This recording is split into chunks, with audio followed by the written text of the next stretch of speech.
तो जब तुम्हें इतना घिरना है अशोक स्तंभ से, तो तुम अपने पॉकेट में कैश मनी लेकर क्यों जाते हो और उसी पैसे से तुम जाकर हज क्यों करते हो? तमाम चीजों पर वो अशोक स्तंभ चिपका हुआ है, उसको तुम क्यों नहीं हटाते हो? बिल्कुल बिल्कुल। उसको तुम हटा कर देखो तो असली बाप के औलाद होगे। अदरवाइज तुम भारत का भी औलाद नहीं हो, तुम अल्लाह का भी औलाद नहीं हो, तुम किसी का औलाद नहीं हो, तुम सिर्फ नफरती मजहबी औलाद हो। अच्छा। तुम्हें इसके अलावा कुछ नहीं समझ में आता है। अच्छा। सिर्फ तुम्हारे दिमाग में एक नफरत है कि भारत को तोड़ना है, भारत को घृणा करना है, भारत को। तो तुमने तो कर लिया। 1947 में भी तुमने यही सवाल उठाया कि हम हिंदुओं के साथ नहीं रह सकते हैं, हिंदुओं के साथ हमारी इबादत, खान पान, रहन, संस्कृति सब कुछ अलग है, इसीलिए मुझे अलग देश चाहिए, अलग राष्ट्र चाहिए। तो तुम्हें तो अलग देश, अलग राष्ट्र मिल गया।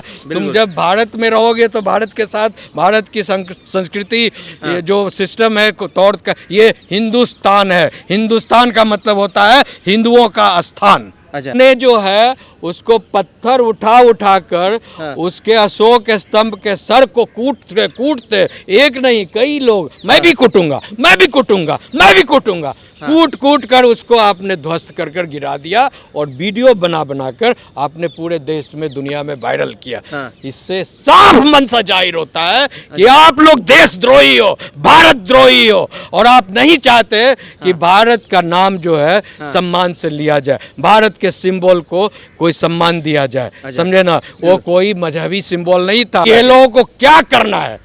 जब से जहां ये जो 56-57 देश बने हैं, ये बताइए कि दुनिया के बढ़ोतरी में इन लोगों ने क्या किया?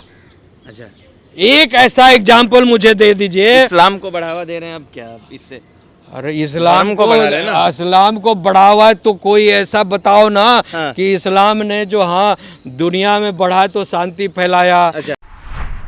नमस्कार, आप न्यूज़ चौक देख रहे हैं, मैं हूं सुमित। लगातार हम बात कर रहे हैं जम्मू कश्मीर के हालात की और अशोक स्तंभ के शिलालेख को जिस तरह से वहां नुकसान पहुंचाया गया, और वहां के जो मुख्यमंत्री उमर अब्दुल्ला हैं उन्होंने साफ कहा कि धार्मिक स्थलों पे ये अशोक स्तंभ की और शिलापट की ज़रूरत ही क्या थी। इसके बाद इस कहानी में ये एक मोड़ आया कि इसके अलावा वहाँ पे एक और दरगाह है जहाँ पे वहाँ भी शिलापट लगे और अशोक स्तंभ वहाँ नहीं लगाया गया। ऐसे में सवाल है कि क्या अब धर्म से बढ़कर भी ऐसे में सवाल उठ रहा है कि क्या राष्ट्रीय चिन्ह से बढ़कर अब धार्मिक जगह हो गए क्या? इस पर बात करेंगे। हमारे साथ सुप्रीम कोर्ट के वकील है। सर, किस तरह देख रहे हैं, धार्मिक चिन्ह का अपमान हो रहा है देश में, अशोक स्तंभ यहाँ भी होगा, हटाने की बात हो रही है, कहाँ कहाँ से ये मुस्लिम जो लोग हैं ये अशोक स्तंभ हटाएंगे? समस्या क्यों है हर चीज़ से? ये खुद हटने की तैयारी कर रहे हैं। अच्छा, समझे ना? बिल्कुल बिल्कुल। एक कहावत है कि जब आदमी का जो बुझने की बारी आती है तो दीपक जो है एक बार जोर से फुफकार मारता है। अच्छा, बिल्कुल बिल्कुल। समझे ना? तो वही बात है। जब आदमी को खुद जो है, जिनकी सभ्यता, संस्कृति और इस तरह की जो है नफरती मिजाज जो है ख़त्म होने की बारी आती है, तो ऑटोमेटिकली जो है वो विवेक आदमी का मर जाता है। जब विनाश आता है ना आदमी का, तो विवेक तत्क्षण मर जाता है। तो इसीलिए उनका विवेक मर गया है, तो विनाश की तैयारी है ये सब। तो इसीलिए उलूल जुलूल इस तरह की हरकतें वो कर रहे हैं, वही सर, जानबूझकर। अशोक स्तंभ तो राष्ट्रीय चिन्ह है ना, तो राष्ट्रीय चिन्ह तो हमारे पैसे पे भी है, पासपोर्ट पे भी राष्ट्रीय। वही तो मैं कह रहा हूँ, सिर्फ पैसे, passport, driving licence, Aadhaar card and all that, जो रजिस्ट्री की जितनी भी उनकी जो संपत्ति हो खरीदे होंगे, चाहे कहीं भी खरीदे होंगे, समझे ना?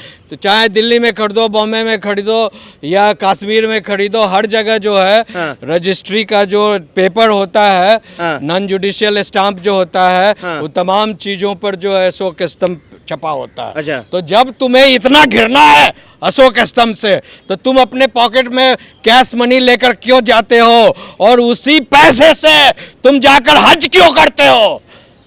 हज भी तो तुमको नहीं करना चाहिए ना उस पैसे से। बिल्कुल बिल्कुल। हाँ? जब वही भारत का पैसा जिस पर अशोक स्तंभ चिपका हुआ है, वही पैसा हिंदुओं से कमा कर तुम ले जाकर वहां पर हज करते हो, ये भी तो गलत बात है। अल्लाह तो फिर से तुमको जो है या तुम्हारे जो भी हैं मानने वाले जिनको तुम पूछते हो, अर्चना करते हो, इबादत करते हो, वो तुमसे जो है गुस्सा जाएंगे, कहेंगे कि अरे तुम मूर्ति लगाया हुआ पैसे से तू क्यों मेरा हज करने आया? तो मूर्ति पूजन उन लोगों में हराम है ना? नहीं तो मैं तो वही कह रहा हूँ ना भैया, कि जब मूर्ति पूजन हराम है, अगर तुम देश का सिंबल जो है अशोक स्तंभ उसको भी हराम समझते हो, तो तेरे पॉकेट में, तेरे तमाम चीजों में वही तो अशोक स्तंभ लगा हुआ है, नोट पड़ा हुआ है, उसी से रोज खरीद कर खाना खाते हो, उसी से पीकर पानी पीते हो, उसी से घूमते हो, टहलते हो,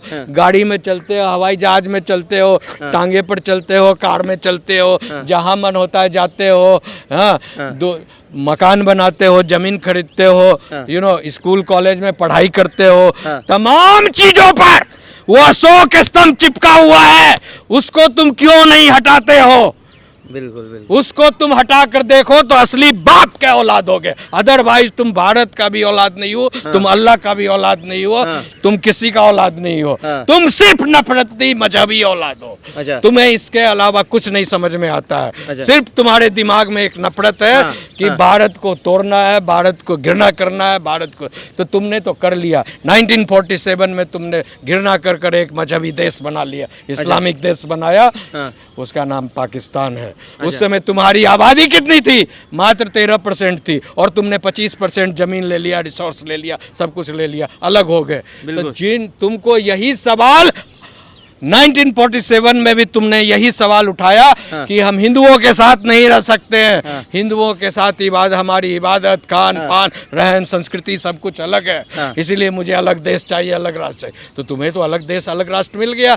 तुम जब भारत में रहोगे तो भारत के साथ, भारत की संस्कृति, जो सिस्टम है तौर का, ये हिंदुस्तान है। हिंदुस्तान का मतलब होता है हिंदुओं का स्थान। अच्छा, हिंदुओं का स्थान को हिंदुस्तान कहा गया। तुम्हारे अरबिक भाषा में उसको तान कहा दिया गया, जबकि इसका मूल वर्ड जो है ये हिंदू स्थान है। तो यहाँ अशोक स्तंभ लगाने का क्या प्रावधान है? कहीं पे भी लग सकता है, इस चीज को बताइए। बिल्कुल लग सकता है, भारत का सिंबल है। अच्छा, पहले था राष्ट्रीय झंडा आप कहीं नहीं लगा सकते, अब तो सुप्रीम कोर्ट भी कह दिया है कि आपका चीज है, देश का चीज है, देश का सम्मान के ढंग से कहीं भी आप घर में लगा सकते हैं, दुकान में लगा सकते हैं, ऑफिस में लगा सकते हैं। पहले था कि 15 जनवरी 26 जनवरी 15 अगस्त एंड ऑल के एक लिमिटेड समय तक लगाना है, फिर उसको प्रॉपरली फोल्ड कर फिर रख देना है। ठीक है। अब ऐसा नहीं है, अब सरकार भी कहती है, कानून भी कहता है कि नहीं, आप सम्मान के साथ उसको कहीं भी लगा सकते हैं। तो जो वहाँ पे शिलापट लगे, क्या वहाँ अशोक स्तंभ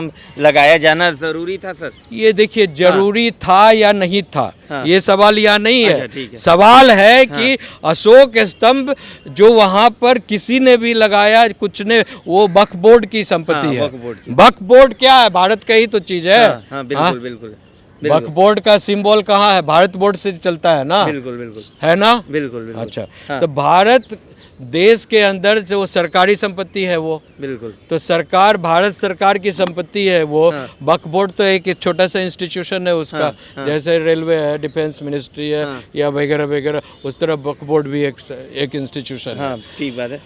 तो जब भारत के सिंबल को गलती से ही कोई लगा दिया, तो भैया, गलती से नहीं, वहाँ तो लगा था ना। तो इसमें दिक्कत क्या है अगर लगा था? तो सवाल यही है, सवाल ये है कि अगर लगा था तो और अच्छी बात है, आपने देश का सम्मान किया उसको।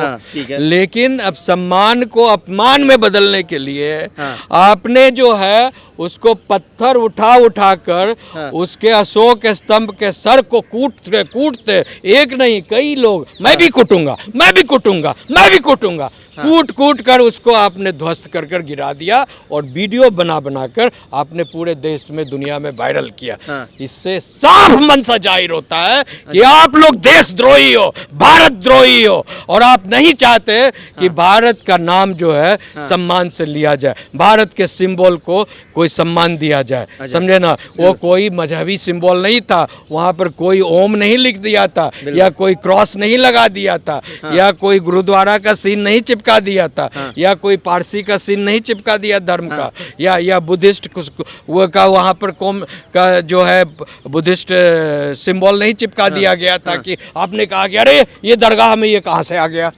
भैया वक्फ बोर्ड की चीज़ है, वो भारत सरकार की है, और भारत सरकार के सिंबल अगर वहाँ लगी हुई है तो आपका मान सम्मान गर्व से कहते कि ये तो बहुत बड़ी बात है। उमर अब्दुल्ला तो कह रहे कि कौन ऐसे धार्मिक स्थल है जहाँ अशोक स्तंभ के चिन्ह हमें लगे हैं? ये बताइए कि हाँ। कौन ऐसा धार्मिक स्थल है जहाँ पर संविधान में मना किया गया है कि आप जो है झंडा नहीं फहरा सकते हैं भारत का, या आप अशोक स्तंभ नहीं लगा सकते हैं। कौन ऐसा धार्मिक स्थल है जहाँ पर तिरंगा झंडा फहराने को मना किया जाता है? बिल्कुल, उस पर भी तो भारत का तिरंगा झंडा पर भी एक अशोक चक्र है ना। बिल्कुल है, बिल्कुल। ये तो मान सम्मान की बात है भाई। जब आप अपने माँ बाप को नहीं सम्मान कर सकते तो देश का माँ बाप का सिंबल क्या है? अशोक स्तंभ भी है ना। देश की पहचान क्या है? राष्ट्रीय चिन्ह, राष्ट्रीय प्रतीक है ना। बिल्कुल। राष्ट्र का पहचान तो अशोक स्तंभ है। चाहे वो राष्ट्रपति हैं तो राष्ट्रपति के गाड़ी में देखोगे आप, कोई आप राष्ट्रपति का जो कार होता है उसमें कोई नेम प्लेट नंबर नहीं होता है, सिर्फ अशोक स्तंभ होता है। अच्छा। वो शान बढ़ाता है उनका, बढ़ाता है ना। तो इन लोगों को फिर क्या दिक्कत है? इन लोगों को मजहबी दिक्कत है और कोई नहीं, नफरती दिक्कत है। अच्छा। दिक्कत क्या है? मिजाज में फिजूल बातें घुसी हुई है। इन लोगों का, अरे भैया ये लोगों को क्या करना है? जब से जहाँ ये जो 56-57 देश बने हैं, ये बताइए कि दुनिया के बढ़ोतरी में इन लोगों ने क्या किया? अच्छा, एक ऐसा एग्जाम्पल मुझे दे दीजिए। इस्लाम को बढ़ावा दे रहे हैं अब क्या इससे? अरे इस्लाम को बढ़ावा तो कोई ऐसा बताओ ना कि इस्लाम ने जो दुनिया में बढ़ा तो शांति फैलाया। अच्छा। कि दुनिया में बेहतरी फैलाया, शांति नहीं है सर? लोगों की लिविंग स्टैंडर्ड को बढ़ाया, या लोगों की पढ़ाई लिखाई चिंतन को ब्रॉडन किया। तो क्या इस्लाम से शांति की तो इतनी है शांति है कि जितने भी इस्लामिक देश बने हुए हैं सब आपस में शिया सुनी तो दिस तो डैट तो हमास तो दिस दैट कर मारते काटते कुटते, इसको गोली मारो तो उसको उठाओ तो ये भी बोलेंगे कि हिंदुओं में भी। कहाँ हिंदुओं में है? आपने कहाँ देखा हिंदुओं में कि आपस में लोग मरते करते हैं, झगड़ते? पॉलिटिक्स नहीं है, कास्ट। अरे कास्ट एक अलग चीज है भैया, छोटा जात बड़ा जात तो ये तो सब में है ना। अरे भैया कहाँ बात फेंक रहे हो यार? मतलब मैं पूछ रहा हूँ। क्या पूछ रहे हो? कास्ट एक अलग बात है, वो तो एक सामाजिक संरचना है जो छोटी सुन्नी भी तो एक सामाजिक संरचना ही है ना। सामाजिक, वहाँ तो मजहबी तालीम ये दी जाती है कि भैया तुम जो है फिरका प्रस्तियों को मारो, या जो कुरान में कहते हैं, हमारे कुरान का आदेश है कि जो बुत प्रस्त हैं, जो फिरका जो ये हैं, क्या नाम है, तो उनमें जब मूर्ति पूजा हराम है ना, तो भाई आप हराम करो ना। दूसरे कोई कुछ कर रहे हैं तो उनसे तुम क्यों तुम्हारे लिए मूर्ति पूजा हराम है तो तुम अपने घर में नहीं मूर्ति पूजा उनका कहना था कि पूरे देश में कहीं कुछ होगा, कहीं कोई मंदिर होता है तो तुम कोई मूर्ति, गणेश पूजा हो, सरस्वती पूजा हो, तुम उसमें जूता चप्पल अंडा फेंकते हो। क्या तुम दंगा फैलाते हो? तुम सारे देश का ले रखा है क्या? सारे धर्म का ठेकेदारी ले रखा है क्या? शर्म नहीं आती तुम लोगों को? तुम अपने घर में अपने जो करना है करो, अपने घर में करो ना। तो तुम दूसरे के घर में दूसरे के धर्म पर पत्थर फेंकना, तो वो तो यही कह रहे थे कि दरगाह तो उन्हीं का है ना, दूसरे धर्म काहे का दरगाह उन्हीं का है? तो किसका? देश का दरगाह होता है, देश का मंदिर होता है, देश का समाज का, किसी धर्म का तो होता है ना दरगाह सर। तो दरगाह का मैंने भैया धर्म का होता है। धर्म में ये चीज है कि आप मत लगाए, आपको अशोक स्तंभ से दिक्कत है। काहे दिक्कत रहेगा उसमें? है मैं जबरदस्ती फालतू बात कर रहे हो आप? अब है दिक्कत तो है, काहे दिक्कत रहेगा? तो क्यों नहीं? मतलब आप देश से नफरत करते हो? देश से नफरत करते हो दूसरे जगह। आप इन्हें इसको प्रूव कर दिया ना कि आप देश से नफरत करते हो। अगर अशोक अगर वहाँ कोई हजरत बल के में अगर ओम का निशान ठापिंग देता, ठीक बात है, ठीक है, पोस्टर पर, या कोई क्रिश्चियन क्रॉस लगा देता, या कोई जो है आपको ये गुरुद्वारा का कोई सिंबल लगा देता, या कोई जो है आपको बुद्धिस्ट का कोई सिंबल लगा देता, पारसी का कोई, तब उस पर आप सवाल उठा सकते थे। दूसरा जब दरगाह बना तो वहाँ अशोक स्तंभ क्यों नहीं लगा? केंद्र में तो सरकार थी ना, मोदी सरकार है, वक्फ बोर्ड है, तो दूसरे में भी तो लगना चाहिए। वहाँ तो स्टेट गवर्नमेंट संचालित करती है ना, केंद्र सरकार क्या करेगी? मोदी जी को और अशोक स्तंभ तो हर जगह लगना चाहिए सर। जब वहाँ विरोध किया तो हटा दिया गया। एक और दरगाह का भी वहाँ पर जो शासन प्रशासन जो स्टेट के अंदर होता है तो स्टेट जो चाहती है अपने ढंग से सरकार राज्य सत्ता को तो झुक गई ना सर सरकार। कहाँ झुक गई? कौन सी सरकार झुक गई? उमर अब्दुल्ला झुक गए। उमर अब्दुल्ला ने जो उमर अब्दुल्ला तो फिरका प्रस्त लोग हैं। अच्छा, उनको तो जो है आतंकवादियों मजहबी लोगों से ही वोट लेना है। अच्छा हाँ। धन्यवाद वकील साहब। तो वकील साहब आपने सुना कि राष्ट्रीय चिन्ह की बात हो रही थी, लेकिन जिस तरह से जम्मू कश्मीर जैसे राज्य में राष्ट्रीय चिन्ह का अपमान हो रहा है और वहाँ की सरकार साफ कर रही है कि दरगाह या धार्मिक स्थलों पर ऐसे राष्ट्रीय चिन्ह की ज़रूरत क्या है, आपकी क्या राय है? कमेंट बॉक्स में ज़रूर लिखकर बताइए। नमस्कार।